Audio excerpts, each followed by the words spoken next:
સુરત શહેરમાં વધી રહેલી વ્યાજખોરોની ઘટના વચ્ચે વધુ એક ઘટના સામે આવી છે। સુરતની ઉત્તરાયણ પોલીસે વ્યાજખોરો સામે ગુનો નોંધી 3 આરોપીની ધરપકડ કરી ઘટનાનું રિકન્સ્ટ્રક્શન કર્યું હતું।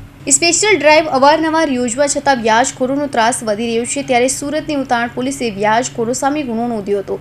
હીરા કારખાનદારે 21.50 લાખ રૂપિયા વ્યાજ લીધા હતા। વ્યાજી રૂપિયા સાથે મકાન અને ફ્લેટ સિક્યુરિટી પેટે લખાવી દીધા હતા।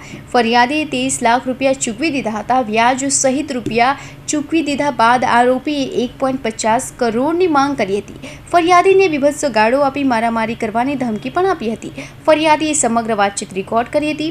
આરોપીઓ દ્વારા ફરિયાદીને ધમકાવી હું ગુજરાતનો બાપ છું તેવું કહેવામાં આવ્યું હતું।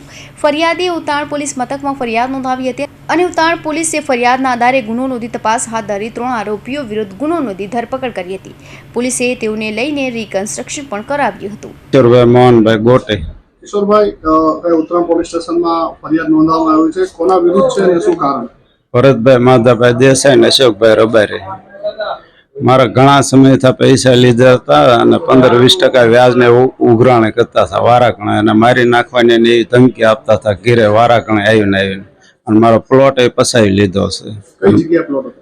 આ મોટા વરાસા VIP સર્કલ। કઈ રીતની ધમકી આપવામાં આવી છે? મારી નાખવાની ને એવી રીતે, અને ઘરે આવીને એમ જ કહેતા 5 વાગ્યામાં આવી છે, ઘર સામાન હેઠે ફેંકી દેવામાં આવશે, નહીં ખાલી કરો ને તો।